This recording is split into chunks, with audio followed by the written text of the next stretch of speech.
Hey everybody, we're live. My preview image is broken. I don't know why. And I'm like 18 feet big. It's like zoomed in. I'm like a giant. Rich is rebooting, so we're getting ready here.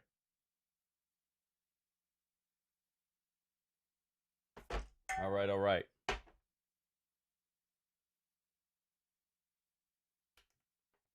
Okay. Yo, Ruben, happy Thursday. Large, MG Geek, Josh. All right, let's pump this up. John, what's going on? How's everybody's reggae? A 5 today. My reggae's taking a hit this morning. I gotta fix this video. You see the color difference here? This is fucked up. Big color difference.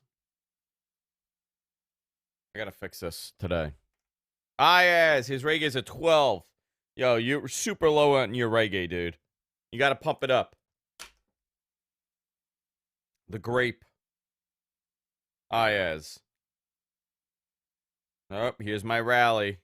I got my stocks are rallying. What's your street cred, baby? Dude, my street cred, 500. From Queens. You just tell people I'm from Queens, that's it. You're good. You don't have to tell them what part of Queens.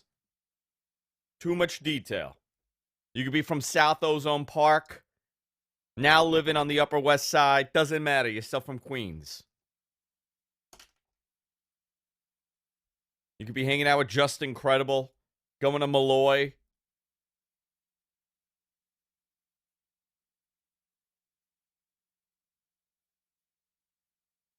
Hey, yo. All right. Yo, pump it up. Yo, Elijah, CJ, Transfer and Heat Podcast. Yo, we got a lot to talk about today. We got a lot to look at my show notes. I got fucking show notes. I only printed 3 pages of it, I guess.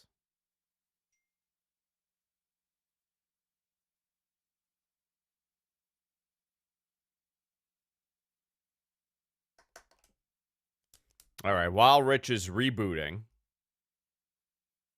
13.000, that's like my Dodge coin. My Doge coin.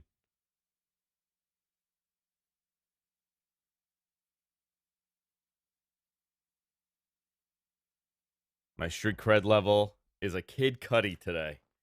Perfect. All right. Listen, sometimes you just got to talk about South Ozone Park.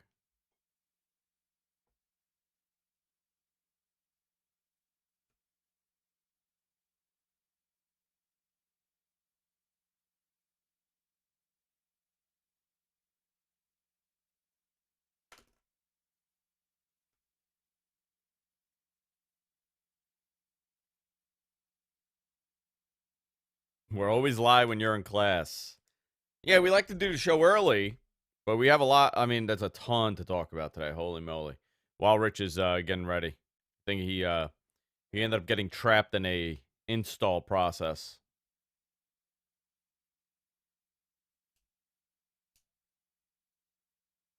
He had to reboot because it was really acting up the video.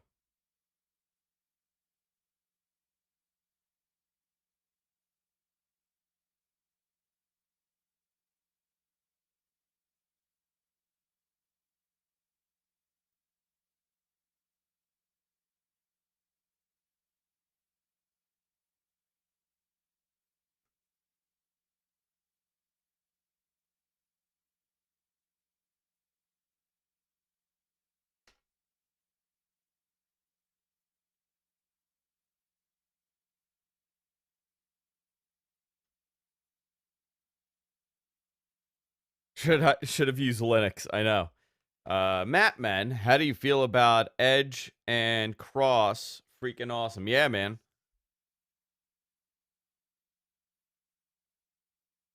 Ah, fuck. Gonna be like 20 minutes for his update.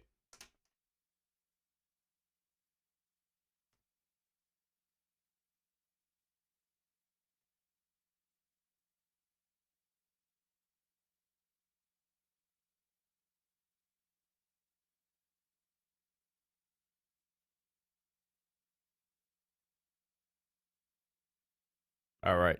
Why don't we do a little bit of a Q&A while Rich is rebooting? Because his Mac decided that it needs to do an update at this very moment, right when we're starting the show. So he's like 20 minutes behind. So why don't we hang out for a little bit?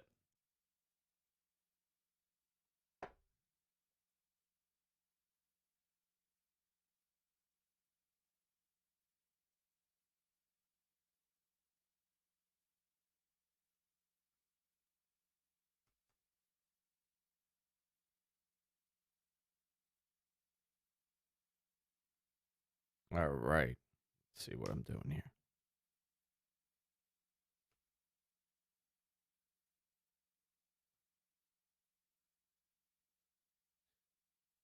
The AEW NJPW crossover is going to be interesting. By the way, I'm watching NXT as we speak, so I can remember everything from last night.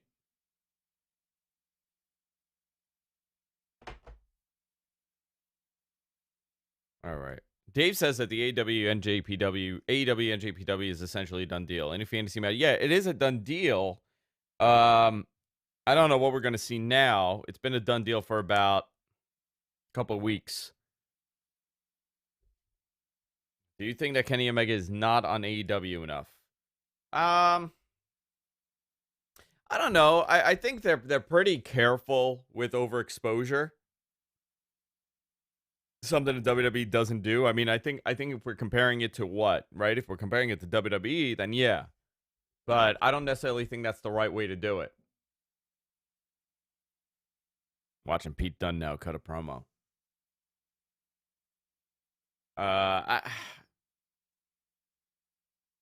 It's interesting, right? Because now we're in a very different thing. I don't know. What's more appealing, Edge and Cross or Edge Dunne Balor? I think none of those. I think really the match is Roman Reigns. You would have to put Edge with Roman. You're not gonna. I can't see them doing an NXT match for Edge for the title. I don't think that's worth anything. Who's gonna have a better match, the Bunny or Shaq? I think Shaq will have a better match. I think Shaq's gonna be the one. Yo, what up, Daniel? I mean, I think this is interesting, the Dunn thing.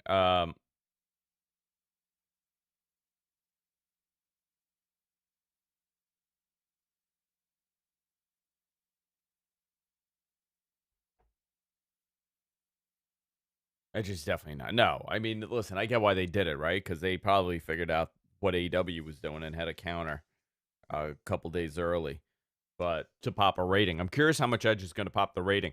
You know, it's also a test for WWE. They put Edge there for a reason. Obviously they want to take some numbers away from AEW, but they also want to see what Edge's draw power is, right? Because you don't have an audience, so you don't really get a good feel of it. But you take Edge, you put him on a product that has generally a low rating. If AEW normally does like 650 to 750,000, how much does Edge change that? And here he is. Talking about Edge, here he comes. It is weird to see him in AEW, but in NXT.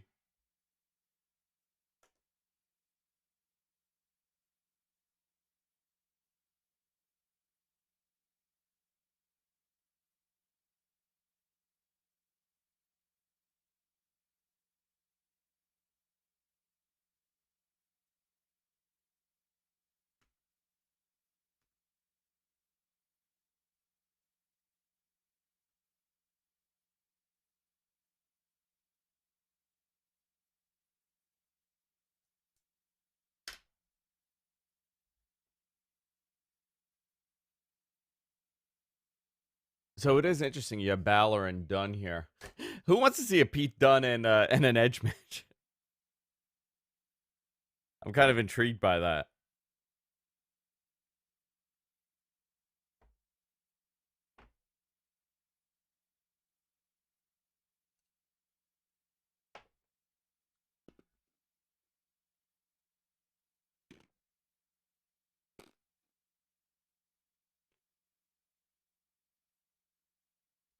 So it is interesting with Edge here. My God, he does look old.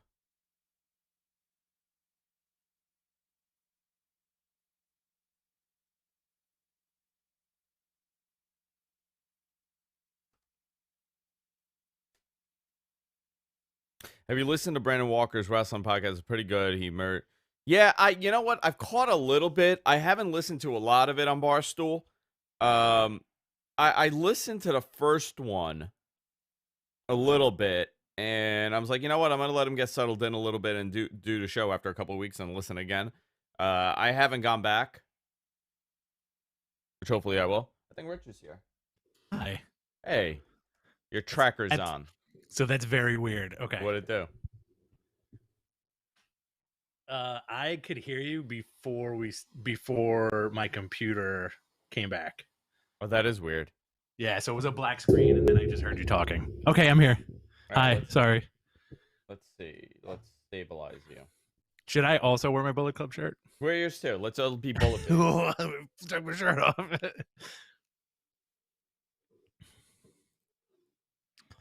Yeah, sorry about that. My computer forced an update very forcefully. It was very forceful. It's very forceful. I had a meltdown.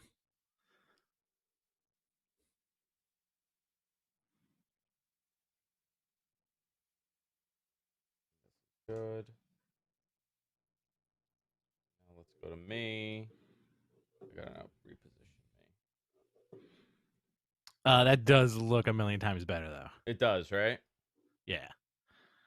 Maybe that's what it needed. It needed to clean its system. Hang on one second. Yeah.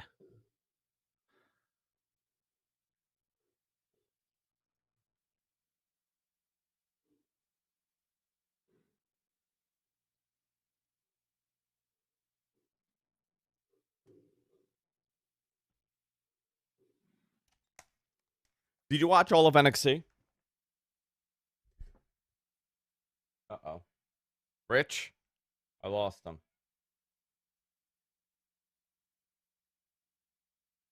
I lost Rich. There you are. I lost you. I'm back, baby. What happened? I don't know. I don't know. Let's see. Well, you're not going in HD for some reason. So Okay. You're bogged down. I don't know if that's a CPU issue that you have like Windows open. Huh. Do me a favor. Can you Yeah. freeze the video that's playing back? Like, I know you probably have the chat room open, right? So just freeze the video. Okay, hold on one second. Okay. Let's see if that's That better? I don't know. Let's give it a minute. A little bit, yeah. Just doesn't want to do 1080 for you. It's so weird. It's not playing nice. It's not playing nice. You see it too, right? And I you're wired can't- in, and you can't hear me?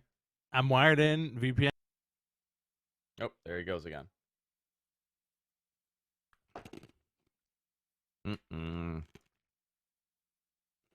There he goes again.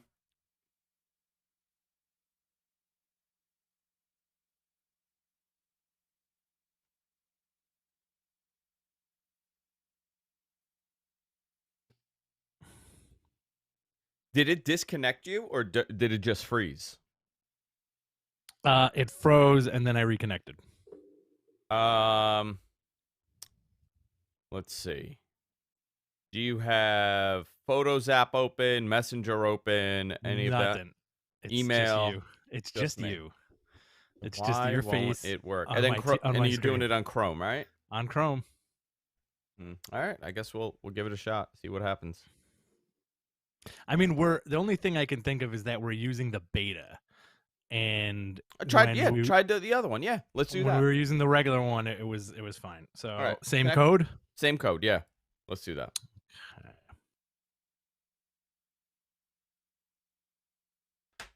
He got screwed by that update. Montreal all over again.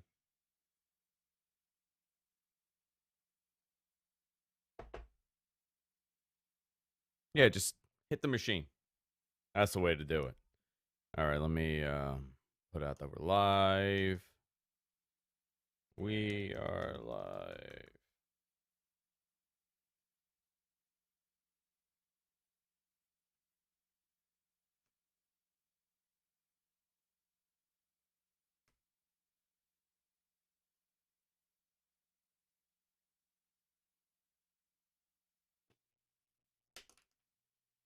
Yep, I got that blue screen again. The blue screen of death. Yeah, now it's black.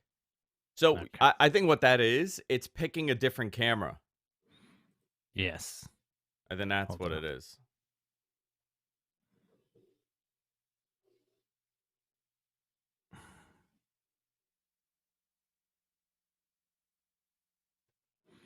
I'm going to go back to the beta. Okay.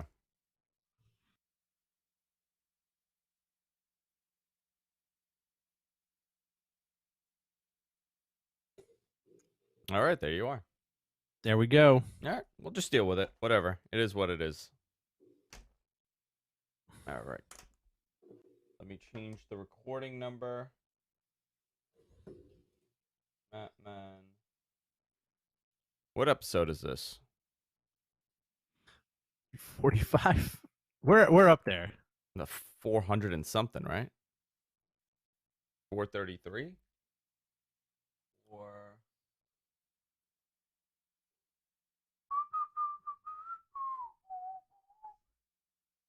I think it's 400 and 402.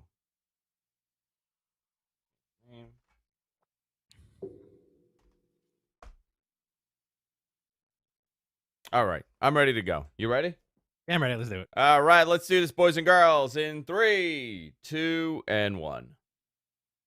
Everybody, welcome to Mattman, your source for all things professional wrestling. I'm Andrew Zarian, and man, slammed week with news this week.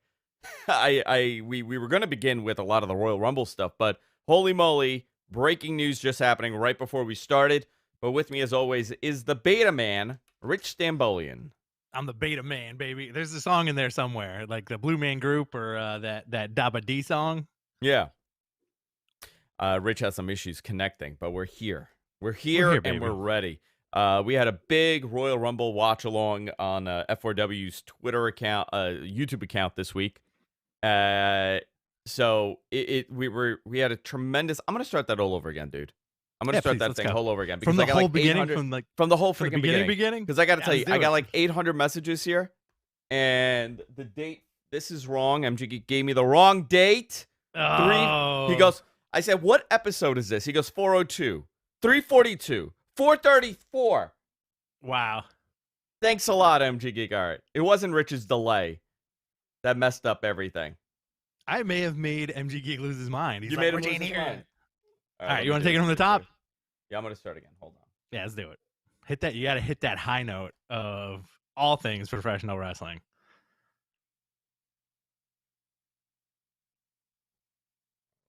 Hold on. Could that be your shot for the rest of the show? Just staring really intently at the screen, like with your face like really leaned into the computer. Because I can't see. Ugh. Okay, there we go. All right, now we're Okay. good. All right, All now right. I'm going to begin, okay? All right, let's do it. Oh, no, it's 342.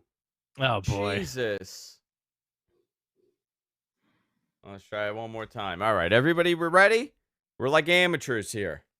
We know what we're doing. All right, we'll begin in 3, 2, and 1. Hey, buddy, welcome to Mattman, your source for all things professional wrestling. I'm Andrew Zarian. Of course, I'm joined by the one, the only, the king of beta testing, Rich Stambolian. Give me all your video games. I want to test them and make sure there are no bugs before they go out. It's a service to the gaming community. Rich had some trouble connecting, and then I got the wrong number for the show episode because we have this whole system where everything is automated now. Everything is automated here, top to bottom. So I got to have everything set perfectly right in order for the show to go through its automatic process of being edited all on its own. It's actually crazy how we set this up. So if I have one number off, it throws the whole thing off. Suncast freaks out. MG Geek's head explodes. Jonathan leaps off that ledge. And that's it. And then we start all over. So that's how it works. You know what it is? Yeah. Mercury in retrograde. Is that what it is? I don't know if you buy into any of that stuff, but Mercury in retrograde, I believe, has started, which means all your doodads go crazy. Yeah, all my wife's friends are writing about that right now. All the influencers. All their life's problems. Let me tell you, once you hit a certain age, all my wife's friends' problems all revolve around Mercury being in retrograde.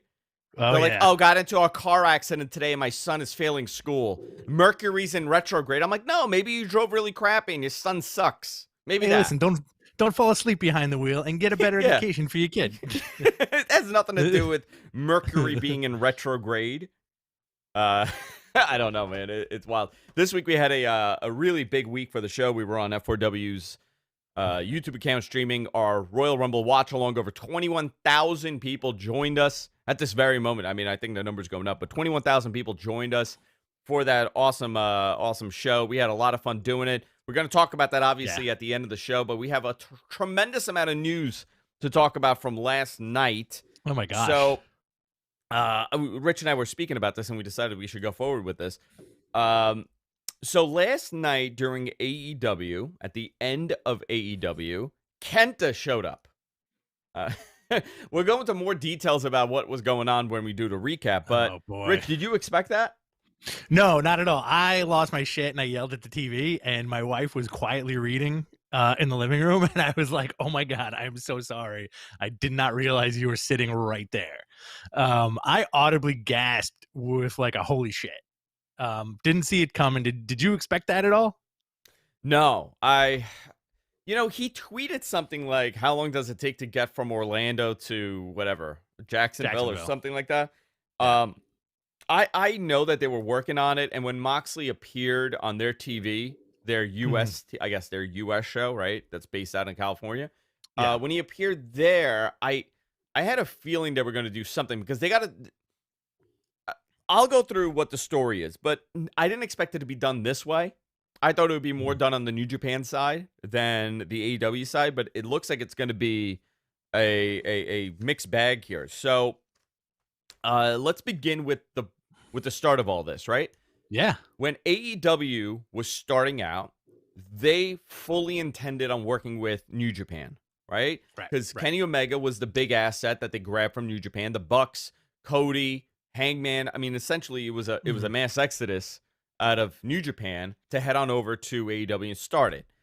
Right. There was a moment where they were very open to working together. The New Japan side, AEW has always been open to this. Right. And so I don't have the exact reason for this, okay? So I'm going to say maybe it had something to do with conducting business in Japan opposed to North America. Maybe it had something to do with sour grapes, that you're losing your top talent that really created this boom for you for New Japan. Right. But Harold Mage shut down the discussions. And one of the reasons that I've heard, and I think Dave Meltzer spoke about this a couple times, is that when they were in the middle of talking about, what they're going to do and possibly building AEW and what the plan with AEW is, Tony Khan never went to Japan to have a meeting. Huh. Okay. He sent the Bucks, and I think he sent Chris Harrington. Okay. I think I could be wrong on that, but let's go forward with that. Once that happened, I think they for whatever reason in New Japan they stopped taking them seriously. Maybe they were a little insulted that the reps that were sent were talent, even though they're behind the scenes, right? They're executive vice presidents of the company, but there was an issue here. Also, sour grapes, right? You just stole all my talent. We were playing a North American expansion with these dudes, including Jericho, by the way. They took Jericho. So AEW never said, like, well, we're shutting the door. They were pissed. The guys were pissed. But I think that the concept was, listen, we want to work with everybody, and we will benefit from this. Everybody will benefit. Wrestling will benefit. If we all work together, we have the top talent here. When Moxley got the championship, he was never intended to hold it this long. He was actually there to legitimize the U.S. championship and to kind of build the U.S. brand for New Japan. Here's where everything goes bad. Pandemic hits. They can't take the title off of him. They refuse to strip him because they're smart enough to know he's an asset for them to Hot have. commodity. Yeah, of course. Listen, top guy in AEW, top guy in WWE, do you want to strip this guy and possibly sever that relationship, or Exactly. have him hold a title and owe you this? Right. So they made the right call here. Kenta has been teasing this for months now. They finally agreed that they were going to do something in California during those shows. And out of nowhere, we got Kenta at the end of AEW attacking John Moxley with Kenny Omega sitting on the floor and just laughing. Such a good moment. That was definitely for the diehards, right? Oh, yeah. Like Oh, yeah, 100%. And that was such a cool moment too. I think AEW does very well in delivering those cool, like, quote unquote wrestling moments. Did you watch the exclusive stuff backstage with Kenny and Kenta? No, I didn't see it. What happened? So he goes, "Oh, I didn't know Brother Switchblade was gonna send somebody over," and he goes to give Kenta the too sweet. And Kenta turns around and tells him to go F himself. They bleep it out. Wow. He's like, "Go F yourself. I'm not here for you. I'm here for Moxley." And then he walks away. So that's kind of neat how you get that little extra tease of what if we're going to see these dudes who are part of New Japan that live in Florida, Jay White, Tama Tonga, Kenta, do some kind of Bullet Club invasion thing with the AEW guys and then the Impact guys. So it opens the door, the forbidden door, right, to a lot of cool stuff. Door. I like that. Yeah. No, listen, dude. I think you hit the nail on the head. So the big question's been like, when does Okada come over? When does Tanahashi come? When does Ibushi come? Right. Don't expect those guys here immediately. Expect, like Rich said, the Florida guys, right? Jay White, very interesting. Switchblade is very interesting. We've already heard the rumors that he's talking to other people. Listen, he's staying in New Japan. That he's not going, but now this door is open. This alliance between Impact and New Japan really started with Don Callis. New Japan really likes him. And from everything that's been told to me, this has been a tremendous hurdle for Impact to kind of break this wall that was put up between Impact and New Japan because of everything else that happened in the past. You know, the shenanigans that Impact pulled with Nakamura, with was essentially every talent, Okada, and how they treated him in Impact. So that was severed tremendously, and I think due to necessity, the pandemic possibly escalated all of this. I do you think if the pandemic never happened in New Japan and forget about New Japan, but AEW and Impact would be working together? I don't think so. Oh, that's a really good question. Again, I think as far as the Tony Khan mentality goes with wrestling is I think we would have seen something, but it looked like the stars aligned perfectly for this sort of thing. Like you said, if the pandemic didn't happen, would Gallows and Anderson still be in that dreaded WWE contract that they ended up getting out of because they were laid off from the pandemic, right? Or they would have signed. They had signed a contract before the pandemic. You're right. Yeah, so they would have probably still been there. So they would have still been there. I think you would have had a very different year of New Japan Pro Wrestling. I think Moxley and Jericho, I think, would have been focal points in New Japan last year if there was no pandemic. So I think just because of that door could still be open, but I really don't think they'd be doing any Bullet Club stuff like they're doing on AEW. You know, when everybody's like, well, why? How is AEW mentioning? They mentioned Bullet Club, right, on TV last week. And Impact's been mentioning Bullet Club for weeks now. And you've kind of gotten the hints on AEW. This is exactly why. There's a working relationship here. By the way, Harold Mage is out of New Japan. Done. I think he's staying till March, from what I heard, for the transition. But a new guy is running the show now, and he was in charge of North America, the North American expansion. So I don't think this is going to be the same company that we've seen that's been very tight and very close. I think they're more open to this. AEW is a smart bet. Now, what happens to the Ring of Honor relationship with with New Japan, I think that's done or close to done.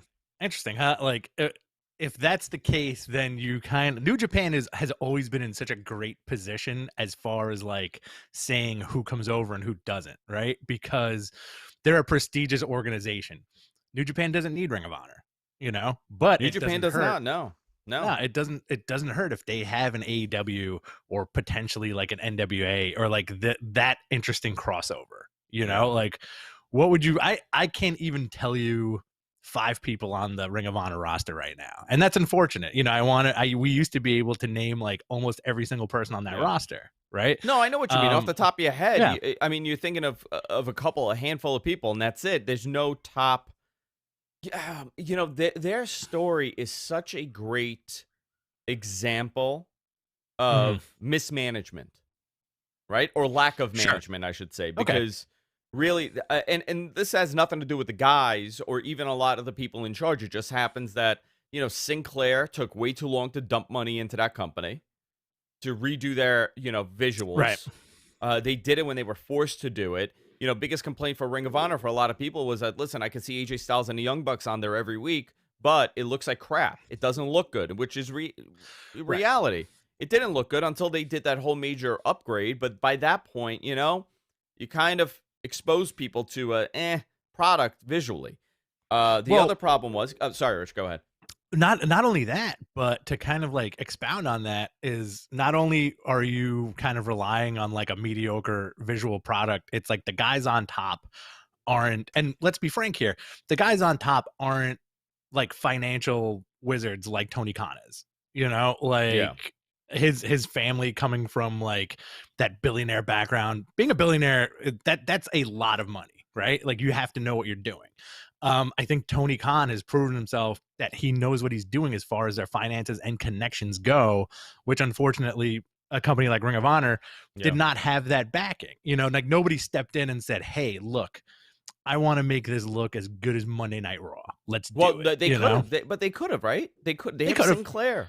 They got one of the biggest TV syndicators, network owners. Sinclair owns oldest property on TV. Their plan at one point was to buy the tennis channel or whatever. I think it was a tennis channel and turn it into another sports franchise, another sports, sports coverage television product like an ESPN. And you're like, oh my God, look, this is where you put Ring of Honor, right? You got a national product. Yeah, it's only in like 60 million or 70 million homes or 80 million, whatever the number was, but you're getting them on a national product that a lot of cable providers carry. So they didn't do that. They bounced them around from syndicator to syndicator. I still have no clue what channel it's on in New York. Right. But and then the argument that you hear from the Sinclair side is, oh well, it does great in Tuscaloosa on whatever local channel it's on at whatever time. Their concept is small market and not big market, and that was the big problem with their television product. The other problem was, you relied on so much foreign talent.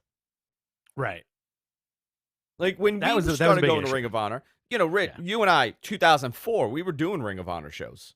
Right. And that was all homegrown independent talent. You had, I mean, you see who exists from there, right? Daniel Bryan, Cesaro, AJ Styles, Samoa Joe, Adam Pearce, Nigel McGuinness, Black. Tyler Black. I mean, the list goes on and on at the talent that came out of there. But now, the Ring of Honor's peak, 2016, 2017, really relied on New Japan. They sold at the Garden. Oh, yeah, 100%. And let's be honest here. That was more of a New Japan show than anything. Oh, yeah. I think it was 80% New Japan, 20% Ring of Honor. Even though, like, the Ring of Honor stuff was a lot of fun, I think the crowd was there to see, your Okadas and your Ibushis and your Naitos as opposed to, like a handful of the other guys, And that was a fun night. Like, you can't really beat being at the Garden and seeing Liger and Muta come out in a battle royal, which was awesome. But I'm interested to see moving forward what Ring of Honor has planned in this new landscape of wrestling. Like, do you think from a business perspective and a fan's perspective, that they may have a deal with AEW at some point. You know, it seems to work with NWA. It seems to work with the Impact stuff. Why not add like, oh no, it's so-and-so for Roosh is here from Ring of Honor. I mean, here, a couple things. The Transferring Heat podcast in our chat room, by the way, says something interesting. He's like, listen, if Sinclair didn't buy it, it would have folded up. Yeah, Carrie would have folded that thing up in 2010. It would have been over with. So Sinclair buying it was their lifeline. Their mismanagement of not properly treating it as a property of theirs was the big problem on their side. Okay. They never looked at it as ours. They looked at it as, oh well, we bought this thing and now it's a television product for our local markets. So right. Go back to your question, Rich. Do you think at some point in the future of Ring of Honor within the next 2 years, they would cut their losses and say, hey, listen, AEW, we see what you're doing for NWA, we see what you're doing for Impact. Would you mind if we kind of come aboard? And, you know, we are more than happy to send a couple of our guys to you to be on TV just to get more eyes on the product. Same, and I'll throw MLW in there too. Yeah, it's interesting because I know that early on in the concept of creating this secondary, you know, major North American promotion was that you would have one event where everybody would come together, and that's what All In, All Out was, right? All In. Okay. All in. The first one. Yeah. The first one. That's what All In was. Which was put together by Ring of Honor. By the way, they used all of Ring of Honor's like backstage stuff. You know, that was the backbone for it.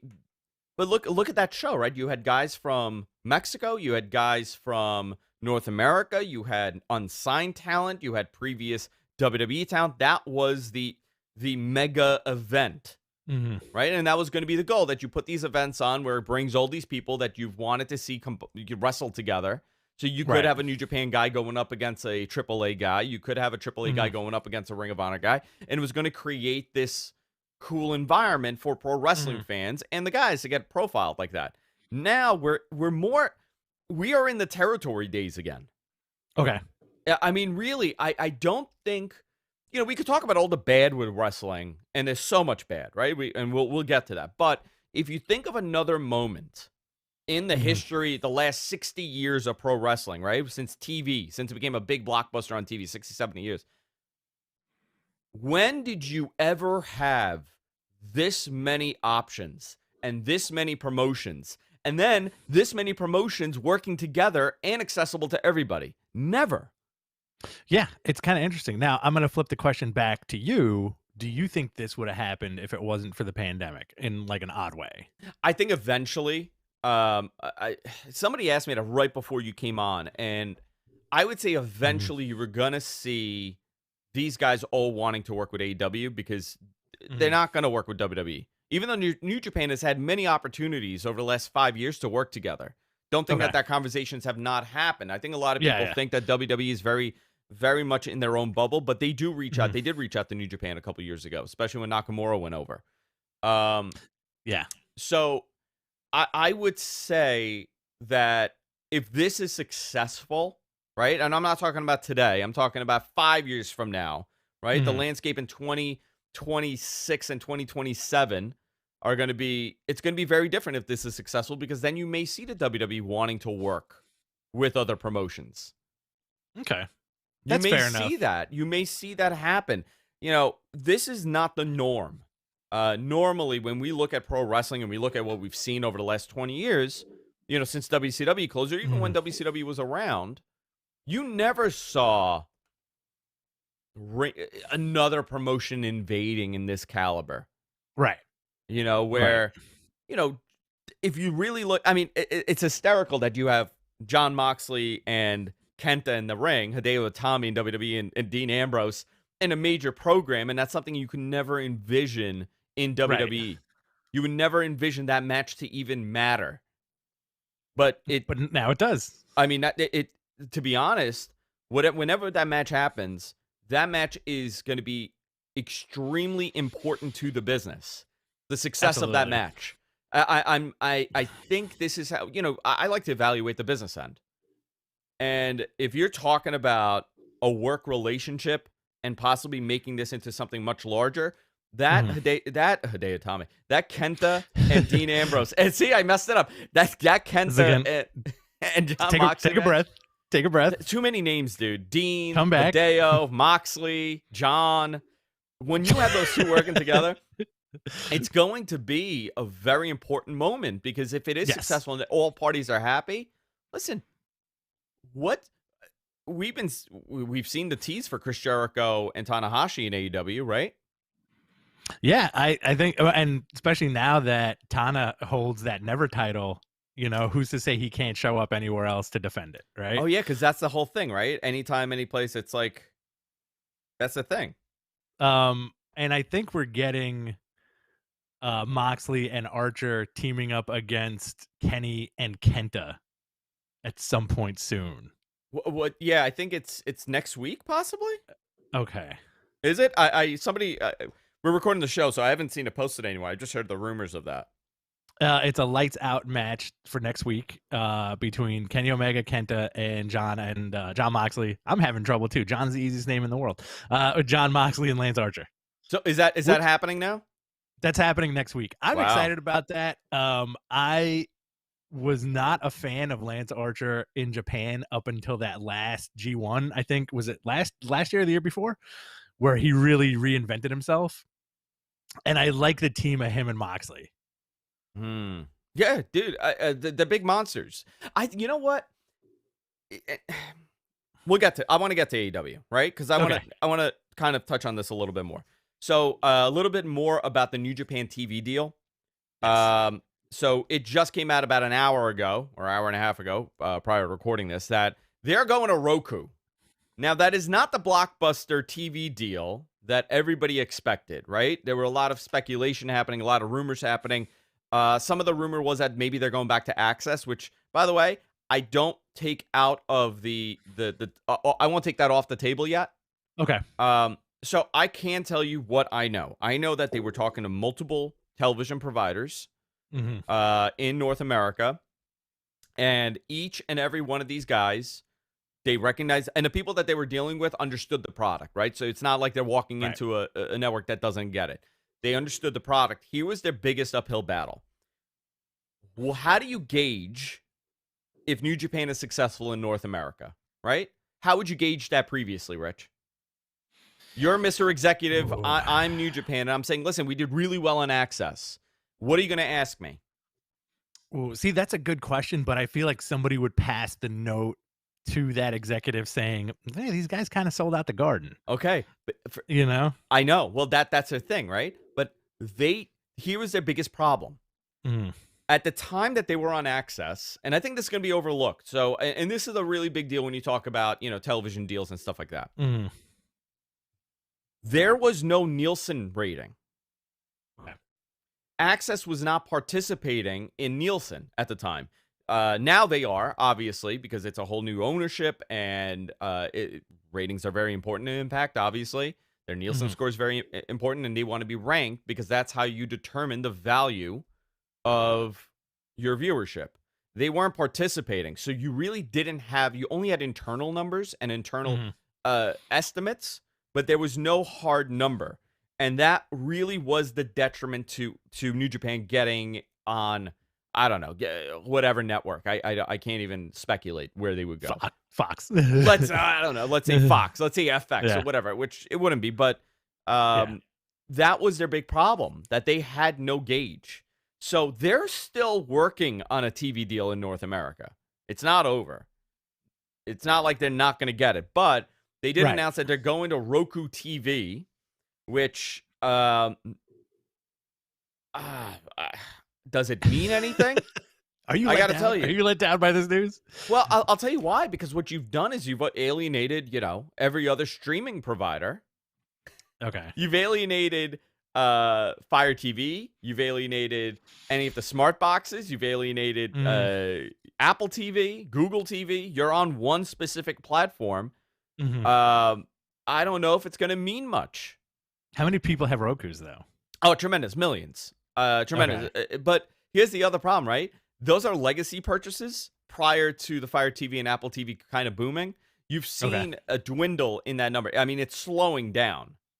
it's spreading out. Like, so the streaming platform, right? The streaming set-top box market is no longer Roku. Before, it was like 89% Roku boxes. Okay.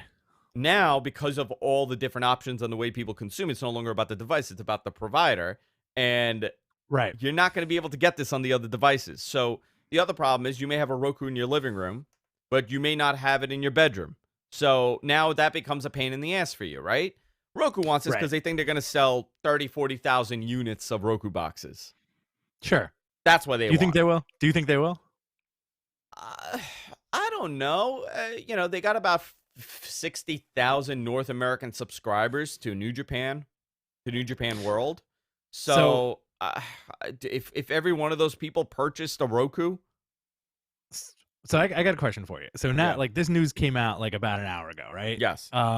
Now that show, and they said there's going to be an hour-long show weekly on Roku, right? Along with on-demand content from previous events. Okay, so does that 1 hour show just stay on Roku, or can you access it on New Japan World?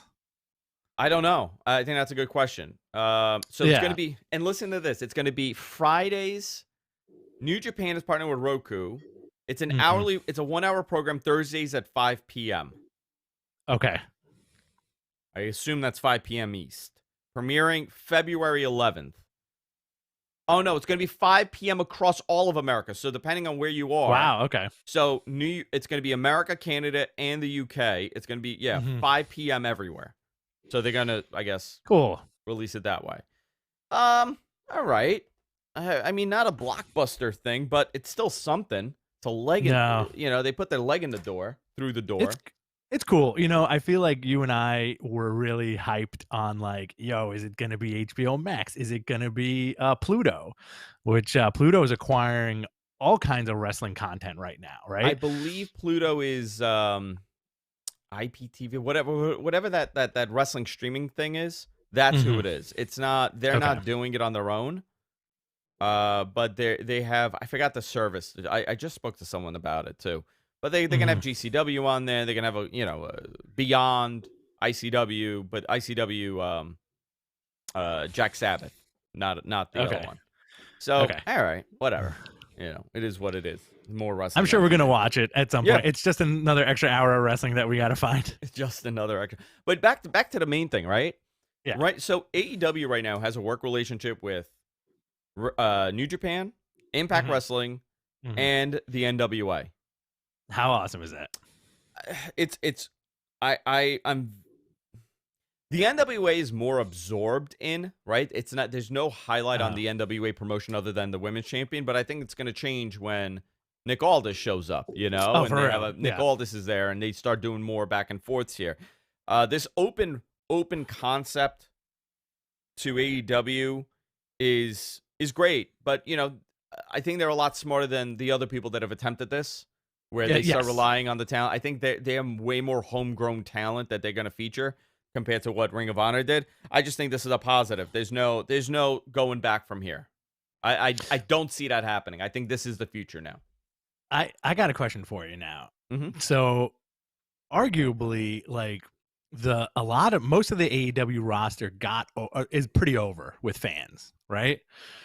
Now, what was that magic sauce that made that work opposed to like a Ring of Honor? You know what I mean? Like Jungle Boy's a good example. Like everybody loves Jungle Boy, right? And he hasn't been on the scene too long, but you have guys in Ring of Honor who've been there forever who, I'm not going to say Jungle Boy's a household name, but there is name recognition within why wrestling. Do you think? Yeah, right. Like, why do you think that is? Do you think it was BTE? Do you think it's just like the way it's presented, or what?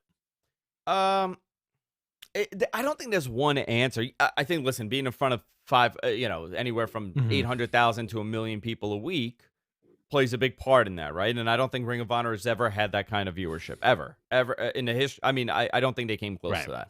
So obviously, you got more viewers seeing you. Also, you have the marketing arm of Turner promoting your product, and you have the marketing arm of AEW promoting your product. I think he's been. It's a Vince McMahon philosophy. If you tell people this is important, people will agree that it's important. Okay. You know, Fair that's how enough. wrestling. Listen, that's how Vince did it. Vince killed the territories based on making people feel like, no, this is good. This is legitimate, even though the wrestling wasn't great. Right. In 84, 85, 86, the wrestling was terrible in WWE.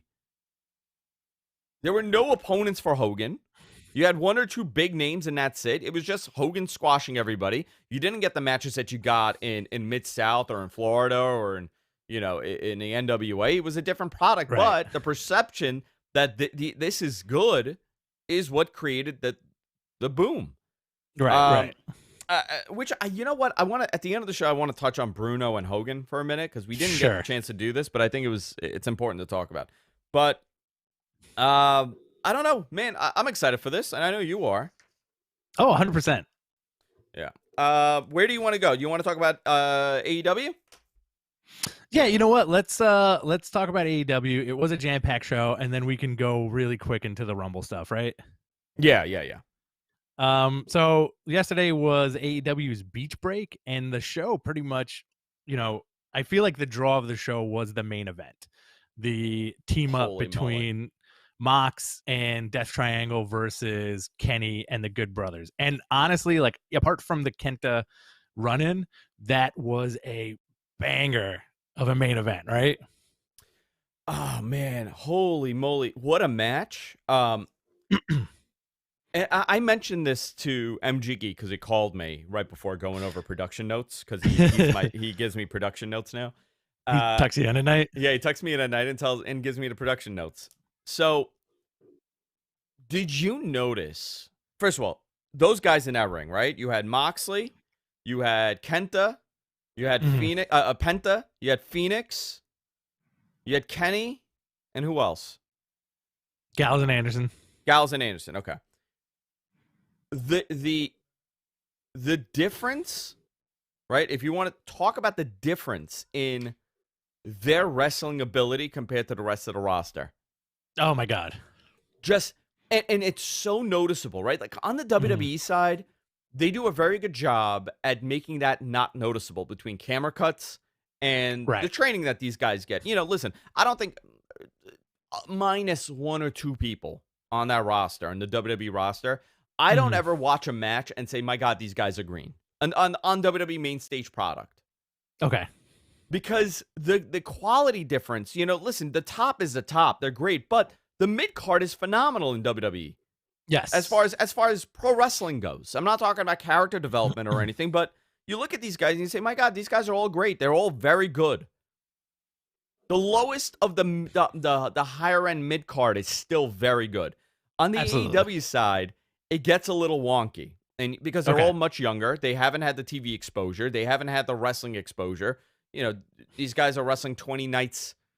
Some of them are only doing about 25 nights matches a year or 50 matches a year. And they're starting out. They're not going to get to that level very quickly. However, I don't know, dude, watching this match, these guys are all seamless.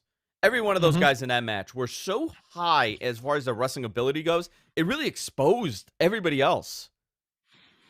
It's really nuts when you see a main event like that. And I'll agree with you, it's still, I think a lot of people expect like a polished product, but AEW is still a work in progress. Like they've only had like a year and a half of television, if any.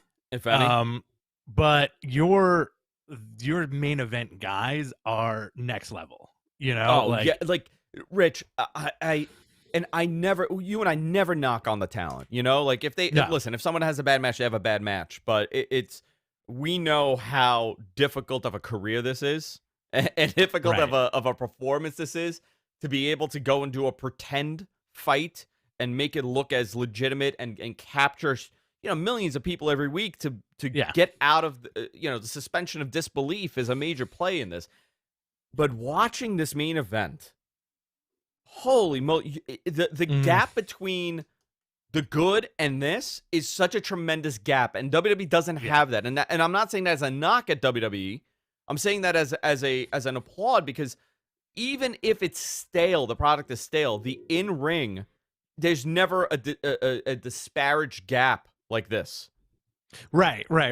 But again, I think that's your kind of like the work in progress mentality of it. And when AEW needs to deliver, it kind of over delivers. You Oh know, like yeah, when was the last time you saw a main event on Raw or SmackDown that a compared to tag that main event event, last night? Right, like dude. a six man main event. You watch Raw or SmackDown, you got a 6-man main event. You're turning it down, right? Usually, You're like, all right, I nothing think really is gonna happen. they did that last week, right? With AJ, I think it was SmackDown, where they had like the 4-on-4, and it was fun, but these guys put together like your wrestling with high spots kind of 4-on-4. You know, a lot of stuff makes you gasp. Like Ray Phoenix, and I say it every week, like this dude is gonna be AEW champ one day, right? If he doesn't kill himself, yeah. Exactly. Like he's a wild. I mean, the dude's on fire. He's like a cannonball. Yeah. But it's also like that interesting mix of here are a bunch of dudes that were in the WWE system, but they don't necessarily have to wrestle like that anymore. You know, so the shackles come off. Like Pac, Moxley, Good Brothers, right? Listen, it's a And then different you, show, right? And yeah, 100%. you know, someone said this that's a wrestler, and I'm like, I guess so, right? Because I'm not an actor, so I don't know the difference. But he said, listen, it's like taking someone that's a theater actor. He's a Shakespearean actor, right? Big on emphasis and big on the emotion of the words and the way the delivery. And then now you take him and put him in a sitcom that's very, very popular. Right. You know, that's what WWE is, a television product. It's not a wrestling show. I think we all know that now. It has wrestling elements, but it's more treated like a television product. And listen, I find sitcoms corny. Yeah, sometimes they're good, but that's what they're attempting to be. Right. And that's a problem. Nothing too serious. So like moving on, you also had Shaq. You have like the promo in place. Shaquille O'Neal and Jade Cargill versus Cody Rhodes and Red Velvet. That's taking place on March 3rd. That little video package they gave Jade Cargill made her look like a monster. Oh, dude. Like, first of all, Right? how many matches has she had? I can't even tell you. It's not much. She was, I believe, I don't want to say rejected from the Performance Center, but she did have a couple of tryouts, if I'm not mistaken. She's a at runner? the WWE Performance Center. What's her athletic background? I think she's I want to say she's a track person / bodybuilder. Someone knows. I forgot what it was. Well, basketball D1. There you go. Division 1 basketball. Okay, perfect. What a crazy aesthetic, right? And as much as I don't want to see Shaq wrestle, I think it's kind of fun, you know? And if anybody's going to wrestle with Shaq, Cody is the perfect person to walk him through that match, you know? Do you have a giant come out and do a face down with Shaq? Like, who could you bring out? Is Luchasaurus that big? No. Like, I want someone we haven't seen. Kevin Nash? Bring Kevin Nash out. Who cares? Makes his return. You know, I think it's going to be interesting. How physical do you see Shaq getting in this match? You know what? I'm going to tell you. He's always loved pro wrestling. Yeah. Right? Shaq, I think people don't realize, like, he's been involved to some caliber in pro wrestling since like 94. So I think for him this is a big treat. But yeah, I think he's going to do stuff. I know that he's trained before this. He's done stuff. But I mean, how much does he need to do? Choke slam, a power bomb. I'm betting he's gonna do like a Vader bomb. He's gonna do a dive to the outside, right? Tope. I think I should really do this tope suicida, Cody. What do you think? Can you imagine he just goes in the air and just stays? He just doesn't move. He's floating now. What do I do, Cody? Can I do one of those hurricane runs? I love him. I do. I don't know, man. I think it's fun. Impression. You know what? Good TNT crossover. They're probably not paying him to do it either, so that's good. Probably. Well, they moved it, right? They moved They moved it because of his NBA commitments. Yeah. He's gonna be a good chain wrestler. Oh, I can't wait. He's gonna start doing catch as can. Yeah. Call me Carl Gotch. just call me Vern Gagne. It's like, whoa, this guy's amazing. Oh my god, look at those wrist locks. So that's gonna be fun. Listen, they made the rounds on social media with Snoop doing the dive. So who knows what they're gonna turn Shaq into, right? Yeah. So they also announced on AEW a women's championship eliminator tournament, which is mainly Japanese talent versus the AEW talent, and I think that's a cool list of people. So the Japanese talent, they're gonna have Mhm. matches in Japan for whatever. I Okay. forgot the promotion that they're working with over there. So I'm curious, are we gonna see this on TV? Because they're not doing the matches in Florida, they're doing the matches there, and then eventually, I guess whoever is the winner is gonna come over and have a match. But I'm curious if they're gonna put this on TV. They're gonna show clips. They're gonna put it online. I don't know. I asked this morning. I haven't gotten feedback yet. Okay. You want to run down who's going to be in it? Yeah. So we have Aja Kong, Yuka Sakazaki, Vini. I'm not sure about this. Emi Sakura, Ryo Mizunami, Mei Saruga, Rin Kadokura, Maki Ito, Serena D, Britt Baker, Tay Conti, Thunder Rosa, Nyla Rose, Anna Jay, Layla Hirsch, and Riho.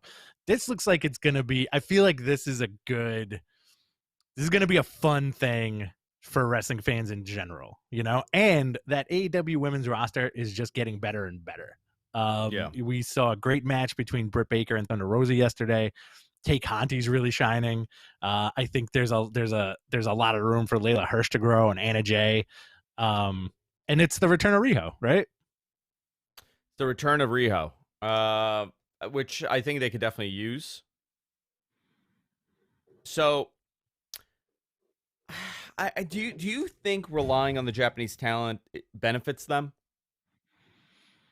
I think it gives the fans something special, and I think it does benefit them because it's something different, you know, where it's like I think AEW is really trying to nail all of their niche markets, you know? Because Like, I'll tell you why. I'll tell you why I okay. feel this way.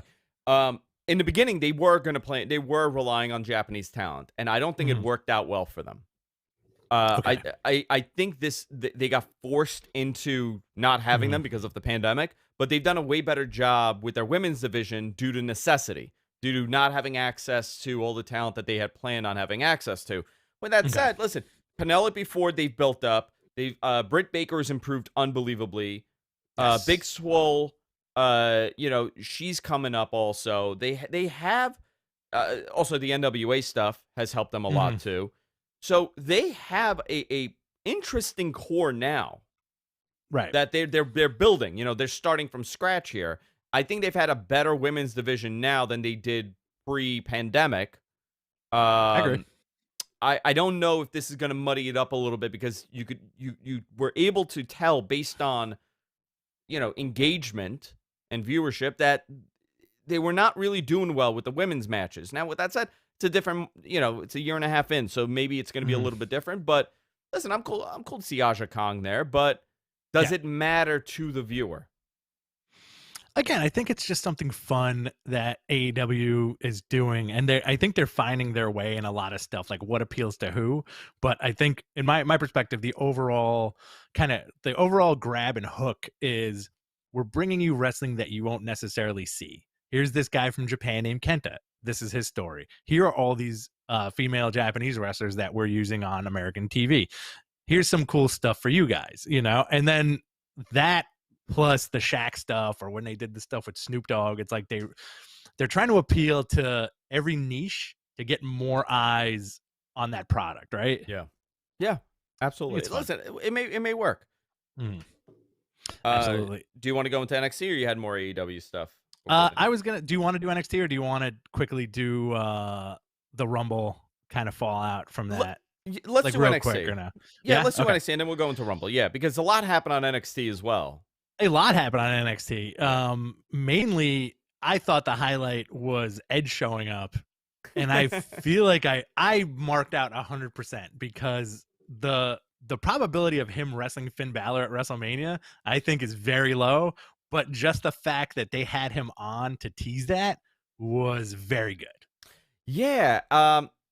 So we were talking about this before we started the show, and people are like, well, why is Edge there if he's not going to face him, right? Is it just to hurt AEW's numbers? it is not just to hurt AEW's numbers. So this is something that WWE loves to do, and that's figure out what someone's draw power is, right? Their power ranking power. Yeah, he went to AEW. He was on NXT, and to disrupt a big competition show. But you're also going to understand now what's Edge's true draw power. Okay, put him on NXT. Let's see what that quarter hour does. Let's see what that segment does. Let's see how that boosts the show. Are you talking about a 300,000 person boost in viewership? You know what? If that's the case, then they could easily hit 1 million viewers for that segment. Yeah, I do think this may be the litmus test for other stuff that they may want to do. Edge is the perfect guy to do this with because he just came back from an injury. He's a beloved household name. He has a lot of clout behind him. He's also not part of that regular roster just yet, right? He's still on his return. So him showing up at NXT, if it pops the numbers, you could easily see, let's say, like a Randy Orton show up, right? See how that does. Maybe a Roman Reigns or a Kevin Owens, see how that does. I think if they're after those elusive ratings, that might be the way to do it. And this was their litmus test to see if it actually moves that dial a little bit, right? So we've seen in the past, we saw them do this. They did that with Charlotte, right? Who else have we seen show up on NXT from the main roster since going to USA? Kevin Owens. Okay. He showed up in that for the program. The War Games match. War Games match last year, right? Okay. That's Charlotte. all I get. Bailey. I think Bailey was in the audience last week. Finn, obviously, has gone down there. Yeah. Sasha went down there. Bailey, like you said. Becky Lynch showed up. But, I mean, this would be kind of... Do you want to see Edge versus Finn Balor for the NXT Championship at WrestleMania? No. Edge versus Balor? No, not really. Okay. Would you like to see that in general? I think the other option is way better. Yeah, no, dude, I'd love to see it. 100%. Oh, AJ also showed up. I forgot. That is right. That's who I was thinking. AJ Styles showed up on NXT. I would definitely like to see that match happen, just not at WrestleMania because the other outcome match is so much bigger. I think him and Roman Reigns is such a bigger option. Yes. I agree with that. Do you want to see that happen? I think like watching Edge wrestle anybody is going to be a pleasure, but since it is WrestleMania season, do you think the big swerve was showing up on every show and then Thursday night, the end of SmackDown is Edge spearing Roman Reigns? Friday night is Edge spearing Roman Reigns and then pointing at the WrestleMania sign? I hope so. I hope that's it because I want to see him and Edge. I want to see Roman and Edge. I don't think Drew and him. Listen, Drew and him is not the big money match. I think him and Roman are. And, of course, there's a story with the spear, and there's also a story from last year's Rumble. Fair enough. Because Edge got eliminated by Roman. Okay. So, you have the story there. And I think that was the big plan last year was to set up all these mini feuds. Him and Styles was going to be one. Him and Orton, which we saw. Him and Roman, which we may see now, we may not see now. I don't know. Right. But, they set up a lot of these mini things. And also Christian coming back, which we'll talk about. But, so Takeover Vengeance Day is the official title. They're going back to the Vengeance pay-per-view name, which I'm into this. Them using the old WWE names. They've used Halloween Havoc. They did In Your House. Now I think they did Great American Bash. Yes, right? They did. Yeah, they did Great American Bash. This is a stacked NXT event. Oh, big time. Yeah. You have the Dusty Women's, the classic Dusty Women's. You got all those Dusty women. Those Dusty women. Dakota Kai and Raquel Gonzalez versus Candice LeRae and Indy Hartwell or Shotzi and Ember Moon. That's going to be good. That women's division is super strong right now in NXT. You have the Dusty Men's Classic Finals, MSK or Legado de Fantasma versus the Grizzled Young Vets or Timothy Thatcher and Tommaso Ciampa. I think Thatcher and Ciampa are going to take it. Thatcher and Ciampa. I'm into that. Yeah, why not? Yeah. You have the North American Championship between Johnny Gargano and Kushida. Think that's gonna rock. Kushida takes it. Okay. Women's Championship: Io Shirai versus Toni Storm versus Mercedes Martinez. I think Toni Storm takes it finally. See, here's the thing. It is the time for her, right? This is Absolutely. when you pull the trigger on it because they've morphed their character. Yes, They've evolved it, but there's only so much you could do with that character. 100% I agree with you. They need to put the title on Tony now. And then you have the NXT Championship: Finn Balor versus Pete Dunne. Well, I hope they give him a lot of time for this because I'm looking forward to this match. Yeah. I think Dunne should take the title. You think so? I think so. I think put the title on Dunne, open Balor up for something else on the main roster. They could use him. You know? Raw or SmackDown? Who could use? You know what? Maybe put him on Raw. Okay. What if it's him and Balor? Balor and Drew. I'd be very cool with that. I don't know if that's the plan. I definitely think there is something. We'll talk about WWE in a couple minutes, but after Royal Rumble, you kind of see where the holes are with this. Sure. Into this show, man. I'm into it. Royal Rumble fallout. We did a watch along for the Rumble. We had a lot of fun doing it. 5 hours. 5 hours of talking. I was dead on Monday. I couldn't even talk after being on the air for that long. Dude, thank God it was a snow day. Like, I told my wife, yeah. hey, I'm going to be useless the entire day because I'm not going to be able to shovel until tomorrow. And I just chilled out, dude. Did you pay somebody to do it? Or you shoveled? So on Tuesday morning, I was able to clear out most of the pathways, but then there was one of our neighbors who had like the mini dozer, and I gave him like $40 and he like got all the cars out and cleared up all this stuff because we usually get plowed in. He cleared up all the stuff, and if he didn't do that, I would have been out there until like 5 PM. It was a lot. Yeah. I got a snowblower, so I just went through the whole thing and I was done. But nice. Let's talk about Rumble. The big stories here, obviously, Bianca Belair, women's Rumble winner. A lot of speculation if she actually won. Did you see the photo where both her feet are on the floor? Yeah. I mean, I think that was just like a gaffe.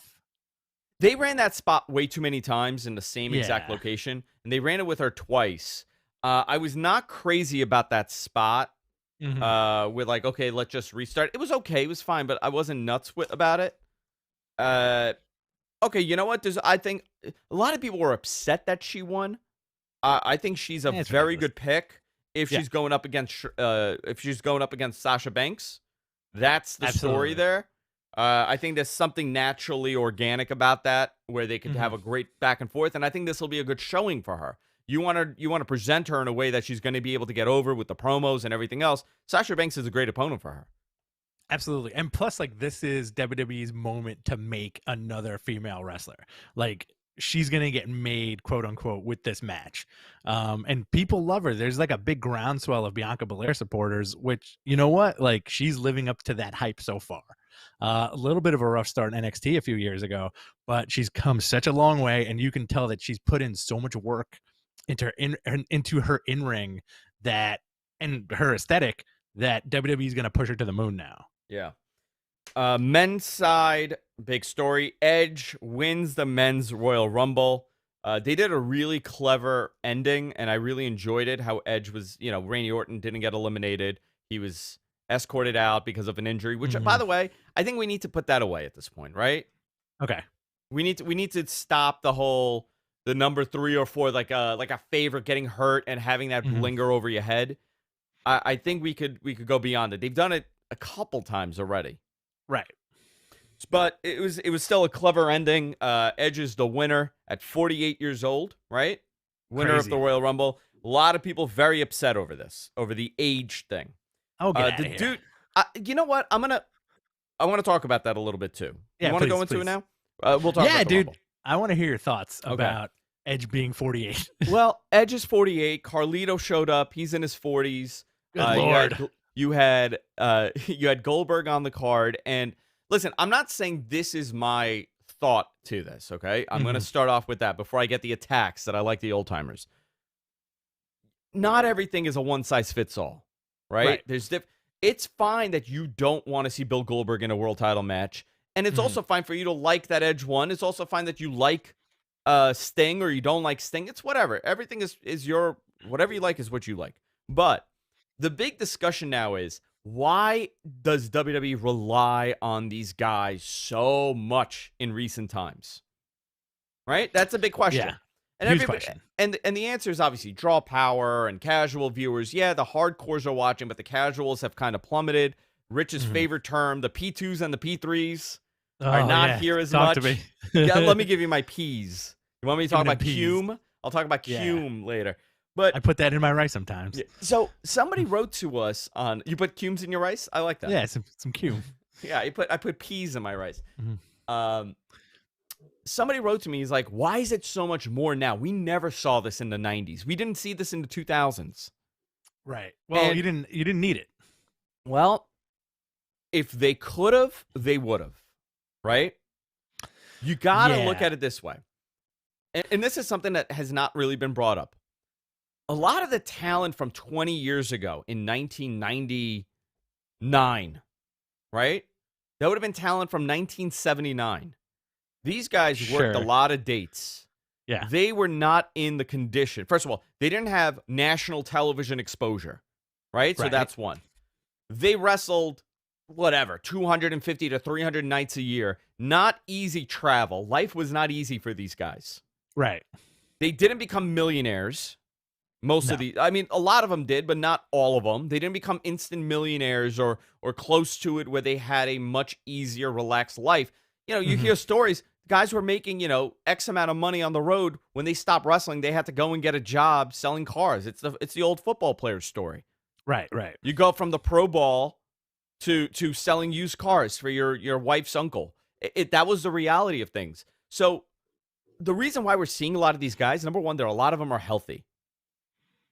You know, there's an entire generation that was able to realize that living that life on the road, especially the guys from the late 90s, they saw what happened to their peers. Either they died or they can't even walk. And these guys, these select guys, stayed healthy, and they're still able to wrestle. Where opposed to 20 years ago, those guys were not, you didn't have the national exposure, so they're a household name for a lot of these guys. And you also didn't have the health that these guys have. 100%. But you know what WWE used to do was, do you remember that whole Heath Slater bit where he would get beat up by a different legend every week? By a legend, yeah. But they gave those legends like a minute to work, like hit their finish and that's it, and pop the crowd. Where as opposed to now, Edge worked the entire Royal Rumble. He worked the entire Rumble and he looked great. And the other thing I kind of want to mention too is like, WWE did a very odd thing in the early 2000s when it came to the legends, because in 2002 Hogan was undisputed champ, I think, right? Or was it 2003? Hogan's the golden goose, right? Like he's the golden goose. I take him out of the equation. But for every Hogan that returns, right? I mean, listen, till the end of time, WWE will use Hogan. Hogan and Andre and Warrior and Macho will be till Rock, Hogan, Hunter. Those guys will be immortalized till the end of time, right? They have left reality, and now they're characters, they're cartoons. You could see it next to me. You never had this. Didn't exist. These didn't exist for those old guys from 30, 40 years ago that were wrestling. So it's a very different thing, and it's recognizability, recognition. My brain. Hold on. I gotta reset my brain. Take a deep breath. Take a deep breath. It's all going black. It's over. Oh no. They're easily recognizable. Okay. There you go. So you did it. I did it. Thank God. I mean, listen. Look at Carlito. Looks better than he ever did. Somebody put Carlito's head on John Cena's 2006 body. Same. Yeah, that's you said. He has John Cena's body from 2006. It's great. Do I look at that as a negative that he's there? No. You know what? He needs to make a living too. Absolutely, you can't begrudge anybody for making a living. And also, like, don't you think Vince looked at him and was like, "Holy balls, kiddo, what happened to you?" Oh yeah, they definitely saw him and said, "Oh my God." But the big question, Christian's back full time, mid 40s. Edge is back late 40s. Bill Goldberg's in a match. Brock Lesnar's coming back, obviously. John Cena possibly coming. But the roster is a lot older, and that's not due. And by the way, I think the average Rumble, I think it was like 37 years old, 36 and a half years old. The average age of the men's Rumble, opposed to, I forgot there was a statistic, and it was like 31 for the other one. I forgot what they were comparing it to, but guys are staying healthier, therefore they're going to get older. Yeah, absolutely. They're going to stay active. Listen, what WWE did with that big boom was that it was out of necessity. They had to create talent because the old talent left. I'm not defending using old talent because obviously it gets stale, but you're not having that turnaround as quickly as you did. A guy like The Miz would not be on TV still if this was another era. Right. These guys, Miz is a great example of, like he's worked the schedule. He's been there for a million years. He's not very injury prone. He works safe, You could kind of make a Ric Flair comparison, and like they both work very smart and to further like have career longevity, right? If you think about the guys from like the late 90s through the 80s too, they're all banged up. Like Austin had to leave because he was banged up. Mick Foley, Kevin Nash is a good example. Even Shawn, like taking a lengthy break because of an injury. Now you got guys like AJ Styles who are in their 40s who look like they can go with anybody on earth and haven't slowed down. Yes, I mean, listen, you're gonna slow down. It's gonna change, but I think the comparison with age is. It's a difficult comparison because if we go to 2000, the peak of pro wrestling, if you took a guy from 1980, a top guy from 1980, and you put him in the main positioning, the main event, how would that guy do? Right. How would Bruno Sammartino do in the year 2000 in WWE? Not well. It wouldn't happen. It was also, I think it was also a different time where if Bruno came back in the early 2000s, I don't know if it would be a joke. Listen, you young whippersnapper. But I feel like it would just be like a quick, like one-off thing, as opposed to like, I think the Sting return is a great example. WWE pulled out all the stops to get Sting there to have a couple of matches, right? If Bruno was healthy around that time and able to still go, do you think they would have given him? I'm sorry, he would have been 65 years old then. Do you think they would have given him like, if he was healthy, good to go? Do you think they would have given him like a marquee match? I think Bruno's a bad example because he was a lot older. But let's think 1980 to 2000, right? 20 years. Who was popular in 1980? 1980 WWF. Let's see. Who was their champion? Okay. 1980 alumni. Here we go. 1980s. I want to see 1980. I want to see a card. Show. All right, let's do this. Because this is interesting if you think about it. I know we're on a tangent here, but... Which is fine. 1980, 67. Okay, let's see the garden here. Okay? 1980, sure. Madison Square Garden. Here we go. Broadcasting live on MSG Network, featuring Vince McMahon on commentary. You had the main event. Oh, well, you had Hulk Hogan. Sure. WWF Tag Team Champion Tito Santana with a suplex. Renee Goulet in a match. You had Bob Backlund, WWF Champion. Hensika. Right? That was your title match. Andre the Giant and WWF Champion, IC Champion, Pat Patterson defeated Bobby Duncum and Ken Patera. Larry Zbyszko defeated Bruno Sammartino with Arnie Skulland in his corner. So Larry Zbyszko, here we go. Kerry Von Erich was here. Here we go. Wow. You know what? He's the only one that could have survived in 2000. I think Kerry could have had a match. Okay. All right. Nobody Fair else.Enough. I mean, I don't count Super Hogan healthy here, right? Because Hogan is an exception. But very interesting time. There's nobody. Yeah. Tony Atlas, which you still saw on Peter Maivia, Ivan Putski, Gorilla Mhm. Monsoon, Larry Zbyszko, Larry Sharp. Different era. Didn't work. You couldn't translate this. I also think like the quote unquote part-timer returns are fascinating because in terms of WWE, I think the more guys that they can not give much direction to, the happier they are. They're probably not giving much direction to Edge at all. By the way, here's one.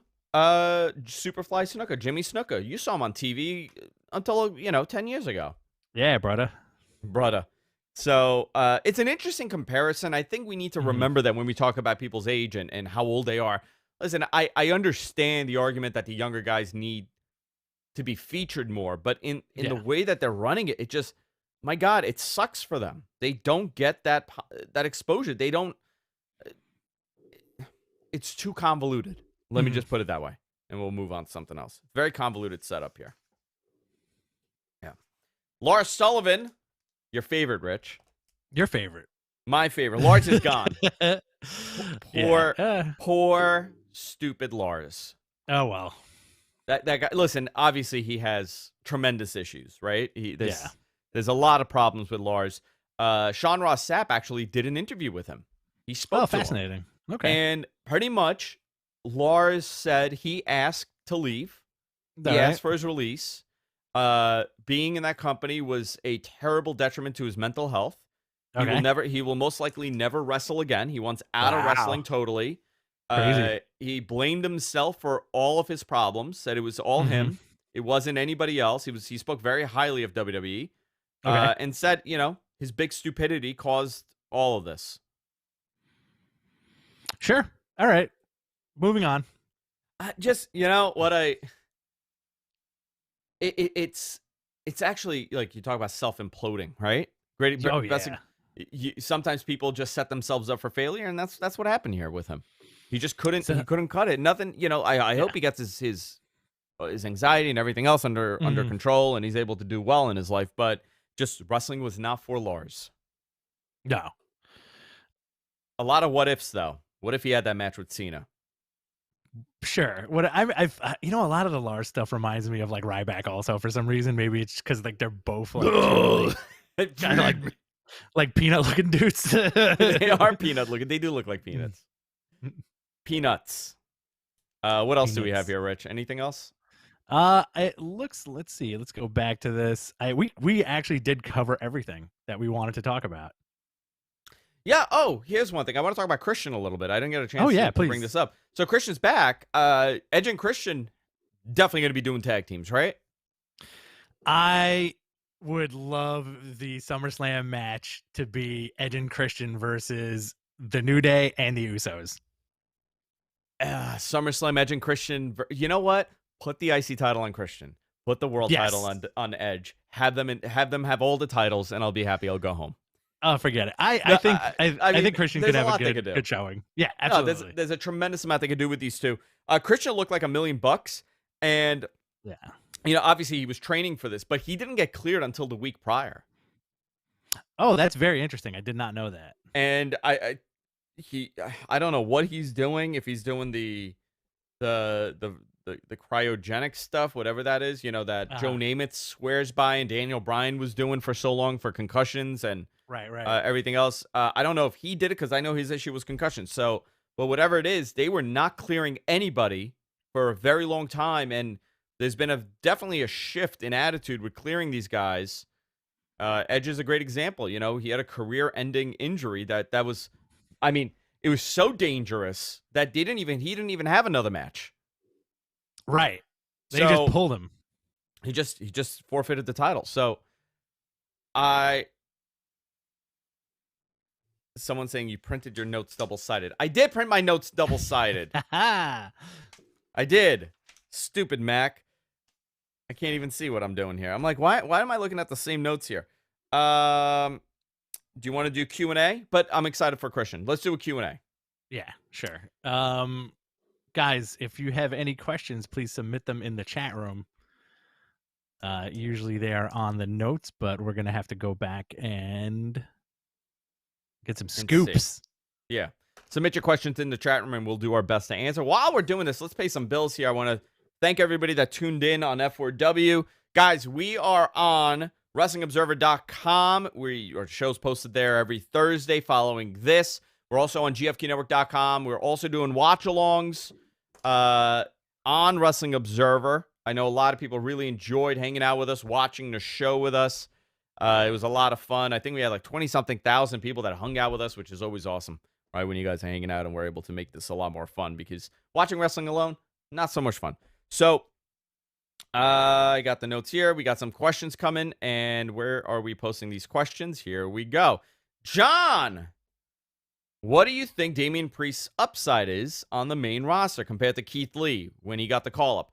I don't know. You know, they all face a very specific issue, and that's heading on over to the WWE, to the main roster. I always feel that that's always a big problem for these guys that get over. Damian Priest is a little bit different. He obviously, listen, watching Ring of Honor, you know who he is, but he didn't have the hype momentum that Keith Lee did. Sometimes that's a detriment to you when you get to the main roster, when everybody's talking about how amazing you are, how great you are, and Vince or another agent will see something they don't like, and that's it. You know, I call it the CM Punk complex, the CM Punk issue. This guy was talked about as being the second coming of any top wrestler you could imagine on the independent, you know, growing 2003, 2004, 2000, you know what? Anywhere from 02 to 05, that's all you read about was CM Punk.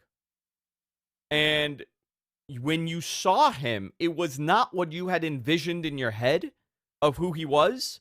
And I always go back to that. Punk's biggest thing was the way that they spoke about him being this unbelievable pro wrestler with this great look. It never, once they got a hold of him, they were like, this is it. I'm not saying that that's Damian Priest's problem because he looks unbelievable, but I think the hype with a lot of these guys is a lot more than what the main roster thinks of them. And I think Keith Lee suffered from them. I think Keith Lee came up. The people were really behind him. I also think not having any fans for Keith Lee was a major, major problem because you couldn't really gauge how over this guy was. You know, once you got the fans out, it exposed a lot of the stuff that WWE doesn't like about a big guy, you know, doing all these moves, and they kind of screwed it up. So I don't know if Damian Priest is going to have the same problem. It looks like he's going to be in a program with Bad Bunny at WrestleMania against Miz and Morrison. But I can't wait. You know what? That's a super high-profile match. Absolutely. I think there's an argument to have Bad Bunny on WWE TV. I think he's popular enough and is a big wrestling fan enough that it's fun. You know, like I'm not cringy about Bad Bunny being on WWE. I'm not either. A lot of people don't like it. They don't like Bad Bunny. They don't know who he is. I think they don't realize worldwide, internationally, how popular he is. I think on Instagram he has more followers than WWE does. This guy's videos have 500 million views on YouTube. Yeah, and they're fun. So, listen, whatever. He's a fun guy. They're gonna do this anyway, so might as well be with someone that absolutely loves wrestling and has a song about a wrestler. Why not? You know, I don't see it being as big of an issue. They do this every year. They like to have a major crossover mainstream star show up, and I think he's fine. He's exactly what they wanted. So plus they lost the Snoop Dogg. They lost the Snoop Dogg. They did. You know what? Are they interchangeable in WWE's eyes? I don't think they're interchangeable, but I do think there was a scramble because I feel like give me the lanky rapper. I think there was a scramble when they saw like Snoop Dogg is an easy get for them, right? Because Sasha Banks, there's a history there. He's shown up to a ton of WWE stuff. Like, I'll just throw Snoop Dogg on. But then Snoop Dogg's like, no, sorry, I made a mistake. Sorry, I thought I went to the wrong office, you know? And then he's on AEW, which is awesome. They were probably like, oh, who could we get? Who is so popular right now and who has a clear love of what we do that we can get them. And remember, Bad Bunny had Stone Cold Steve Austin in a video like last year or 2 years ago. Yeah, something like that. Know? Yeah. Flair also. Booker T. The dude's a wrestling fan. I think they're going to capitalize on that. Rappers love wrestlers. So absolutely. There you go. Get me the lanky rapper. Or maybe he wanted Pitbull. They were in Florida. He's like, I want Pitbull. Get me Pitbull. If I never hear Pitbull again, I'm fine. Come on, baby. Rhea Ripley, Raw or SmackDown better fit? What do you think, Rich? I think Raw is a better fit for the character, and I think Raw needs that dominant female again. And you know what? She was my pick for the Royal Rumble, but it was cool that it came down to her and Bianca Belair. Do you like her theme? I do. I hate the word brutality. I hate how they say it in the entrance. This is my brutality. Yeah. I think she's gonna be a good fit anywhere. She's a star, so I think she'll get over no matter where she goes. I don't think that it's gonna be a this or that, depending on for her career. Well, also like think about like your two call-ups of Bianca Belair and Rhea Ripley. They both look completely insane. Like they're so jacked, right? Oh my god, yeah. Yeah. And you put them on, I think that's like an interesting, like the new crop of NXT talent where it's like, ooh, what are you feeding these people? I'm watching Mustafa Ali right now on a WWE Network exclusive on the USA. I guess this is Raw from, I don't know if this is, how old this is, but Mustafa Ali leading this ridiculous stable is so stupid. It's so stupid. I know. Listen, he's a phenomenal wrestler, but this is so ridiculous with the it means nothing. Listen, he's trying to turn chicken shit into chicken salad. Yeah, and it's very difficult. But he's doing a good job, I think, being a prick. Oh, he's gotten himself over for sure. I like this character. He just didn't need the doofuses with him. He could have done this alone. Yeah, I think the names also kind of hurt them. Oh god, the names are terrible. Right? Like if you were booking this, wouldn't you give them like cool names like to start with? And you know what? When I see them, Rich, I think of exactly the names that they have. Mace, Slapjack, Play-Doh, T-Bar. Ugh. What names would you have given them? I guarantee you. No, those are the exact names. I wouldn't have given them any. The names are perfect for what they are. They are a Slapjack and they are a T-Bar. Imagine if one of them was called Mr. Gonzo. You know what? I love it. Self-fulfilling prophecy. Dave D. Is Carlito's brother still signed? No, they're gone. Carlito's brothers are gone. They got released a while ago. Lewis asks, who do you team Carlito with? I don't know. I think him and Jeff Hardy were a decent thing, but obviously I think they could lead into a match. Him and Hardy, start him off there. I would love him to be in the Hurt Business. Okay, that could work, but you know where I think he would fit in perfectly? Where?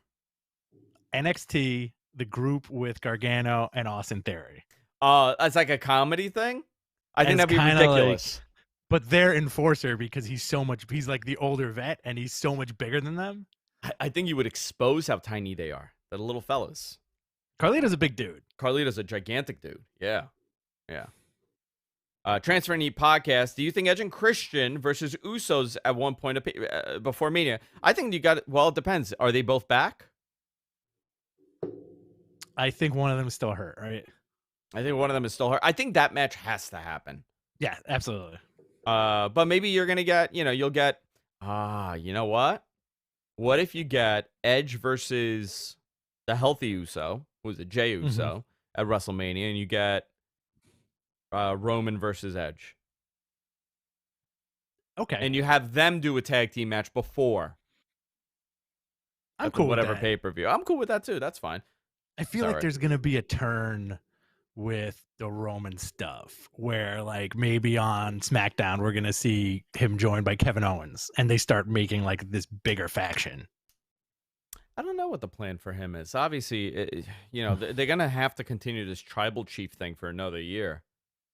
It was very promising when he started it because you automatically thought like he's going to get both Usos. He's going to get Tamina. He's going to fight Rikishi. He's going to eventually get up to The Rock. Well, I think all that was leading up for The Rock. Why do it now? But yeah, listen, it's still phenomenal. I still love it. Nakamura, happy to see him as a face. Bachelor 3000 says. Oh, absolutely. I don't know why the Ultimate Warrior's on our screen right now. Do you see this? We just got $4.99 from Basher Oh. 3000. Nice. There you go. That's why Warrior showed up. Thanks, buddy. And he said Carlito and Priest will likely team as the Puerto Rican Princesses. I would love the Puerto Rican Princesses. Great tag I'd be okay team with name.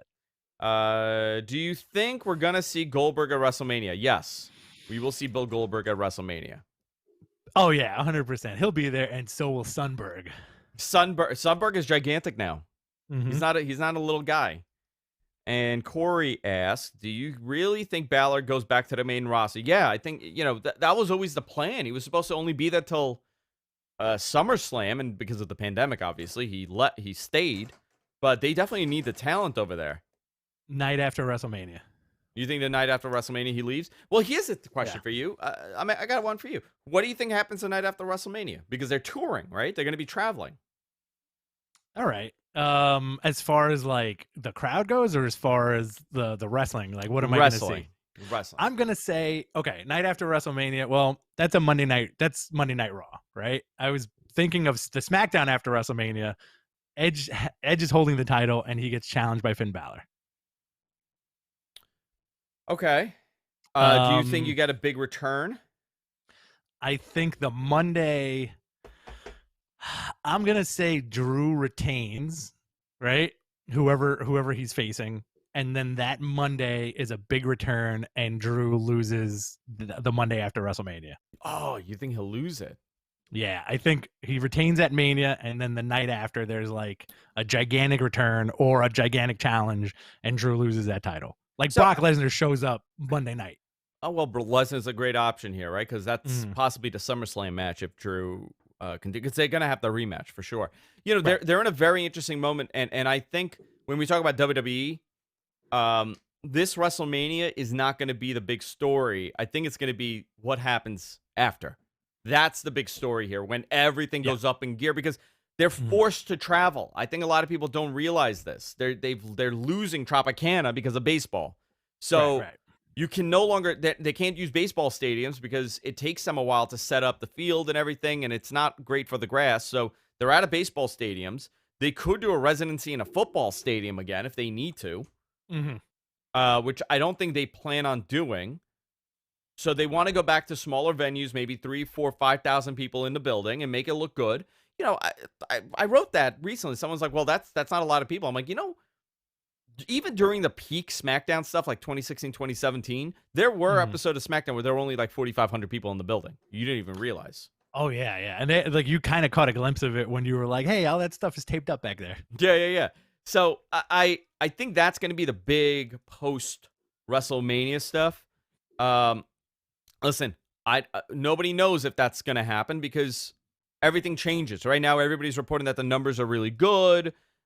Things are improving, which hopefully it'll stay this way. Hopefully everything will improve. And by September, we'll be going to wrestling, major wrestling shows at the Garden again. Absolutely. But, we'll see what happens. It's a great question here. By the way, guys, this Friday, I'm appearing with Sean Ross Sapp after SmackDown on Fightful to discuss SmackDown. So I'm going to be on with Sean. Sean showed up. We did a crossing of the streams here on this watch along on F4W. I think people were shocked to see Sean Ross Sapp on a Wrestling Observer product, which I'm very proud. I'm very proud that I brought everybody together. Jim Valley called in. Garrett Gonzalez called in. We had Denise call in at the top of the show, which she hit a home run, which we're going to have her back very soon. So a lot of moving parts here, a lot of great collaborations, and I'm hopefully we'll continue doing this. Absolutely. You were like Vince McMahon in the 80s, uniting the territories. I united the territories for my greater plan. Listen, I still think that at some point we need to do the podcaster battle royal. Listen, I will. Can I eliminate you and then do one of these? You know what I'll do? It'll be like the final four, right? Sure. And I eliminate you, and you'll look at me, and you'll laugh, and I'll go, and then I'll get tossed out by Dave Meltzer, and I'll catch you and put you back in. Put me back in, yeah. Dave will just throw me out. Who skins the cat? Who skins the cat? Yeah. Who skins the cat from the podcast, from the wrestling podcast world? Yeah. I I think you and Sean simultaneous Skin the cat. Come back in. Alvarez definitely skins the cat, but I was trying to come up with someone ridiculous to skin the cat, and I couldn't come up with a ridiculous answer. Chico Alvarez will do it. Perfect. All right, guys, that's it. That's it for this week. We'll see you all next time. Later. Oh, no, wait. Rich, wait. Your podcast. Oh, hey, hi. Behind the Counter's back, guys. BTC 2.0. Every Saturday morning, I'll be posting a new video on YouTube at BTC Rich X. I hope you join me. Beautiful. And we'll start posting it on gfknetwork.com too. All right, that's it for this week, boys and girls. See you next time. Bye-bye for now. Later. All right. Thank you, everybody. That was fun. Sorry about the technical issues. But you know what? Whatever it was, it looks remarkable. It fixed itself, right? Yeah. F, man. What the F? It happens. It's finicky. That was fun. Yeah, that was a lot of fun. I think we covered everything in the notes, right? I think we covered everything. Yeah, I think we got everything and more. I honestly don't think Christian's gonna have an extra match. You don't think so? No. I read that he's wrestling way more. He's cleared. I'd like that, but I kind of feel like it's the Rumble and that's it. But I do want to see him paired with Edge. I mean, Roman's gonna murder him, right? They're gonna kidnap him and like beat him up, and Edge is gonna come save him. That would be cool. Is that where you see the head of the table stuff going? I don't know. I hope so. I hope they do something good with it. What do you got going on? I got a bunch of stuff for work. I got Hunter's home because I can't take my car out the driveway. Oh my god, yeah. It's like frozen in, and I really don't want to drive the Mustang around with the kids in it. So he's home. Right. That's cool. Yeah. So tomorrow I'll dig the car out tonight, and I'll have it ready for tomorrow. But it's just gonna be here, dude. I know. I'm gonna be here, and I'll just be, in the office doing nothing. All right, man. All right, I'll talk to you. I'll talk to you later today. All right, man. Bye. Yep. All right, guys. Later, dudes. Later, boys and girls. Thank you. I'll see you all next week. Actually, I'll see you all on Friday because I'll be recording with Sean. So join us for that.